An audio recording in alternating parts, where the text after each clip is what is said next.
make a little bit of a Good Friday special, and I haven't done any baking or cooking for a little while, so I thought I'd do something for you. Now, disclaimer, this is not my recipe. I've seen this recently on Facebook, scrolling through, and thought that it sounded magnificent, and I was actually going to cook it and adapt it to the camp oven and cook it in that, but we actually forgot to pack the camp oven, so we're going to switch it up a little bit, and we're going to cook it in Kim and Tones. They've got like a little Weber gas barbecue thing, so I'm just going to cook it in that instead. But if you just imagine that you can adapt this otherwise, and line a camp oven with some baking paper and just a couple of coals on the bottom and a couple on the top, because you don't want it too hot. You're going to want to preset it for roughly about 190 degrees, and if it's going to be too hot at the top or the bottom, you'll burn it. So you just want to toast it off. So this is actually going to be a garlic and herb sourdough cob stuffed with cranberry and brie. So I ordered a sourdough cob. Shout out to the Bird and Bakery in a little town called Nathalia. They made me the most magnificent cob loaf. So get yourself a nice big round cob loaf, and what you're going to want to do is just cut a circle in it and then scoop out the bread and keep the lid. So now, I've never actually cooked this before, so I don't know how it's going to turn out, but it looked awesome, so I thought it's worth giving it a try.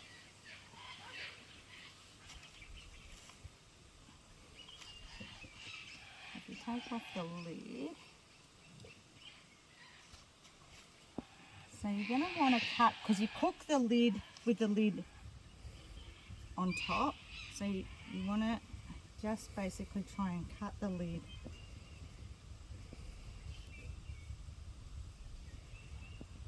like so.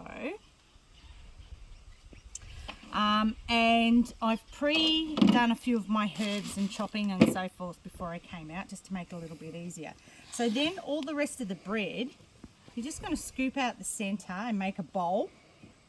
So this bread, you can break it up and leave it and use it like a dipping as well when it's all cooked.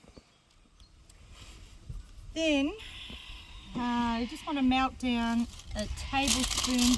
I'm dealing with the elements, so that's always fun. Do a tablespoon of butter, and just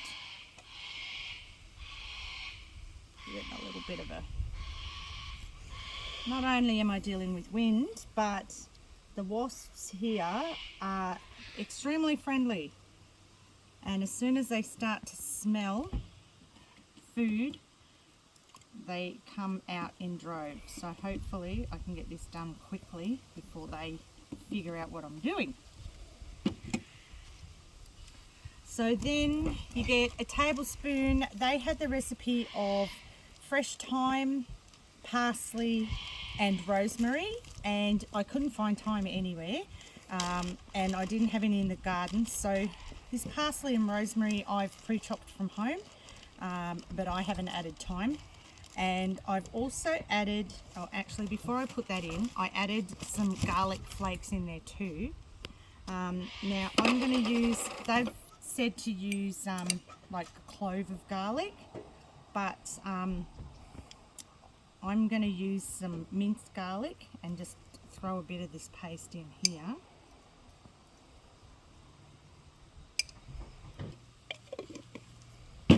And then I'm going to sprinkle a little bit of all the herbs inside the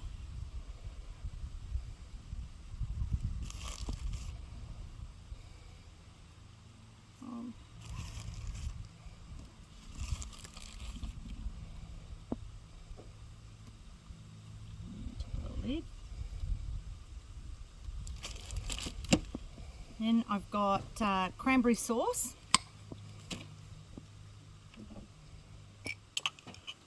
I'll use about half your jar to start with.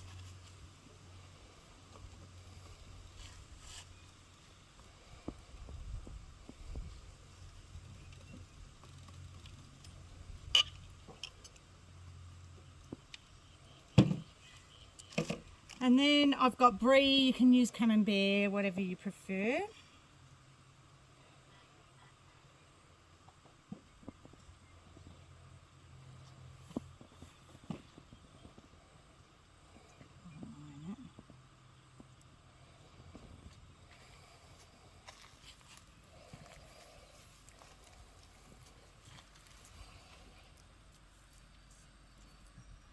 So, I'll use a few more herbs.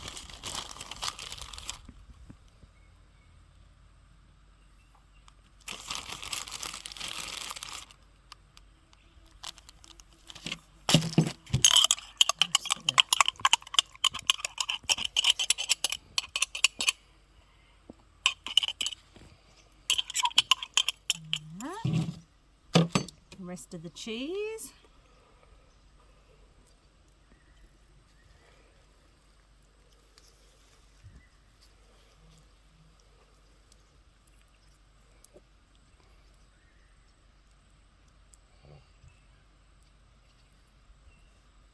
Stuff that in. And then most of the herbs.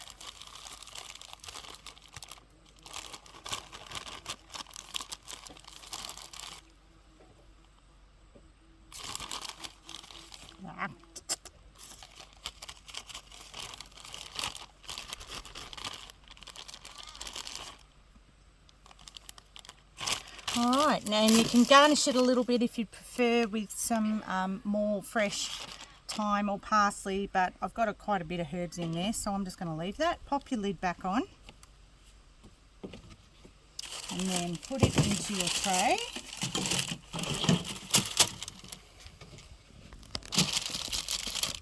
And baste it with butter.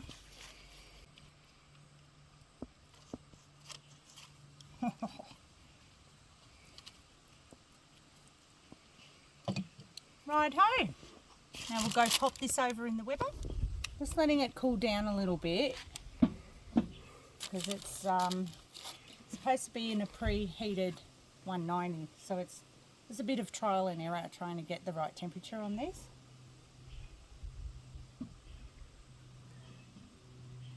As I said, I don't want it too hot.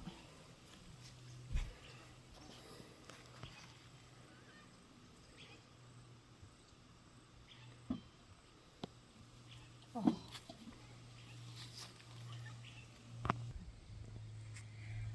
Right, so that's roughly at its temperature, so I'm just going to pop it into here now, and then we'll come back in about 15 to 20 minutes. I'll keep checking it throughout, make sure it doesn't get too hot through the process, and we'll show you the end result.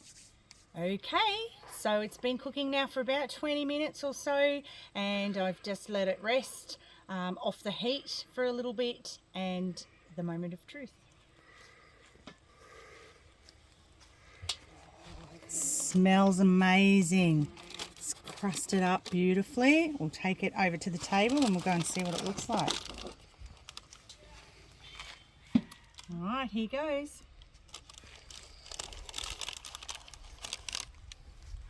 Oh, wow.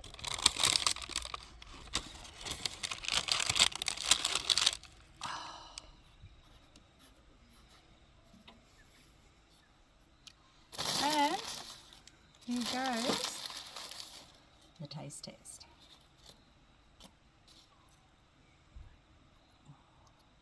Jeez.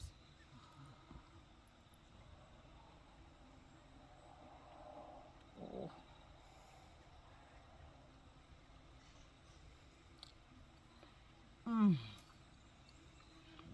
Oh my god, that is actually delicious.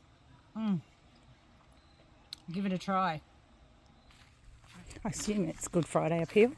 I'm assuming too. We'll just go give them money. Yeah.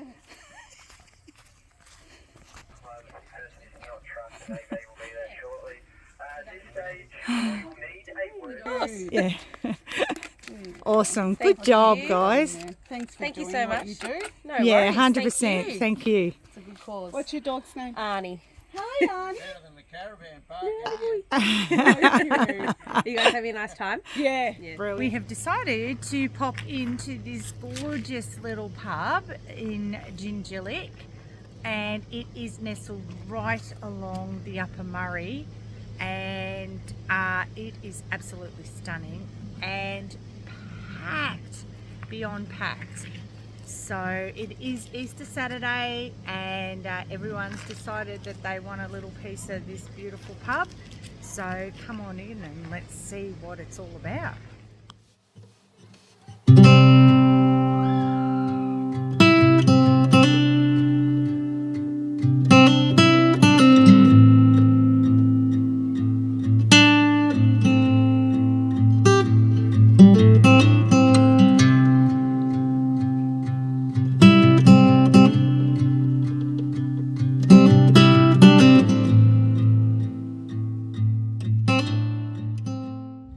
Well, that was extremely disappointing.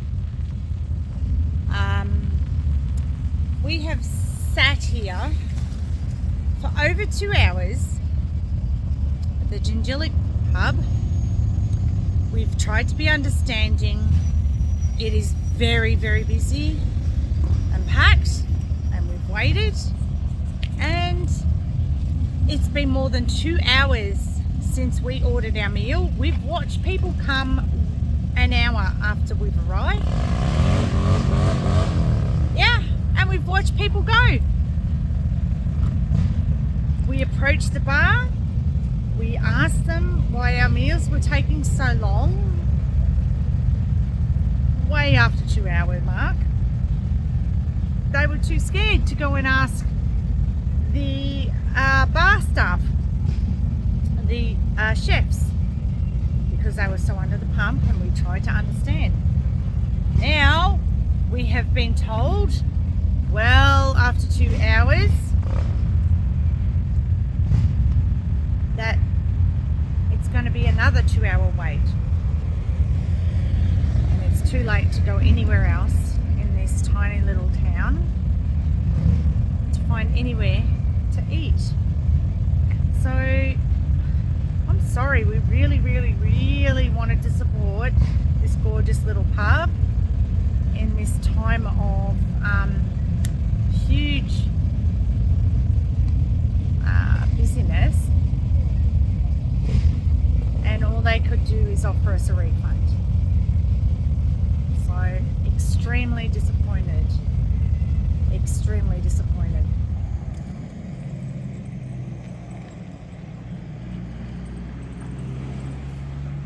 Wow, what an absolute difference. Walwa Pub, after the very disappointing incident of trying to get a meal at the Gingerlick pub, we have come to Walwa Pub behind us very late in the meal time serving. It was almost 3 o'clock on Easter Saturday, well after when they were going to be serving meals. And we've turned up because we weren't served at the Gingerlick pub, and they were fantastic. They took our meal order within 20 minutes. We got our entree, and within 40 minutes at the most, we were eating our main. And we can't thank you enough, guys. You really saved our bacon when we thought we weren't going to get anything on this day. So we can't highly recommend it enough, and it was delicious. So well done, guys. Thank you. You've really outdone yourselves.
time of your holidays that no one really enjoys, and it's pack up time. The boys are just finishing the last of organising to put everything together. Then we'll hook up the cars and get going. So it has been a most enjoyable and relaxable 5 days over this Easter break. Hope you got a little bit out of this beautiful area that we explored. As you saw, over a couple of days we did a few little trips and travelled and saw Walwa, Jinjilik, Tintaldra, Uncleboris and Corryong, which we were actually surprised. Uncleboris and Corryong we hadn't been to before, so it was really nice having a look around this time of year in autumn. Absolutely stunning with the colours.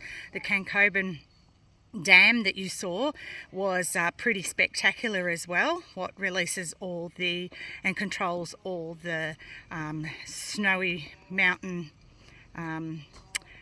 snow melting after the seasons from all up in the high country there. It was absolutely stunning.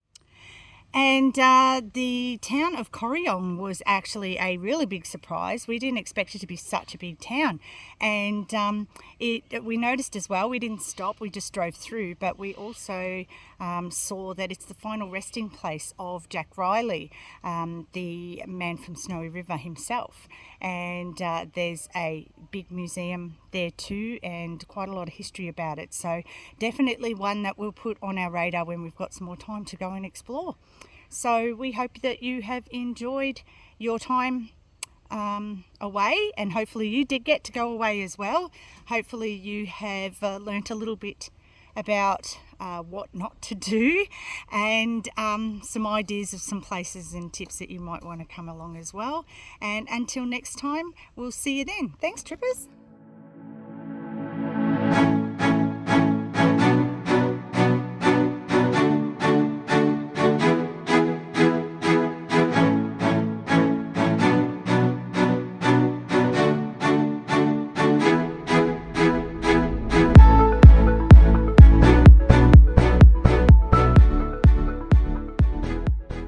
It is the resting place of the man from Snowy River himself.